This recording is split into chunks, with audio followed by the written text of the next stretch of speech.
Yes. Yan ang sinasabi ng verse, no? Makarating ka pa ng 100 years. Wow, praise the Lord. Amen. Wala na ibang tao. Lahat. Amen. Hallelujah. Amen. Happy Amen. birthday, Je. Okay, we pray. Heavenly Father, thank you so much, oh God, sa buhay ni MC Father God. Amen. Nakita mo siya mula noong maliit pa siya hanggang ngayon. Nagpapasalamat ka sa inyong kabutihan, sa iyong pagbantay sa Kanya. Salamat, Ama. Dahil, Lord, sa bawat araw ng kanyang buhay, ikaw ay tapat sa Kanya. Iniingatan mo siya, Panginoon, sa kanyang trabaho.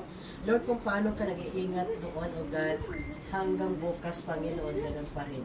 At lalo mo siyang pag-ingatan dahil tapat siya sa iyo, Panginoon. Ang dalangin ko, Ama, bigyan mo siya ng magandang katawan sa pagtrabaho, kalakasan, at peace of mind, at kagalakan na nagmula sa iyo. Lord, in the spiritual life of God, patuloy mo siyang gagamitin sa iyong ministry. Kung ano man doon ang plano at purpose mo sa kanyang buhay, ikaw po ang magre-reveal. Lead her to be strong and courageous sa kanyang buhay. Amen. Na mapalawak, Panginoon, ang kanyang pagkaunawa, na kung ano man ang mga pagsubok na dumarating sa kanyang buhay, maging matatag siya sa iyo, O God. Salamat, Ama. Patuloy mo siyang pagpalain kahit ng kanyang anak, ang kanyang pamilya. Patuloy mo rin silang pagpalain, Ama.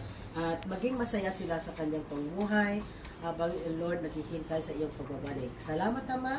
At ang dalangin ko, Lord, kahit na sa kanyang source of income, Lord, Amen. increase our salary. Amen. Thank you so much. We claim it in the name of Jesus. Para, Panginoon, masuportahan niya ang kanyang pamilya, O God. And thank you, Lord, for the food that we take part of, God. Ikaw patuloy mag-bless. At ito, Lord, ay makapagbigay kalakasan sa amin. Salamat, Lord.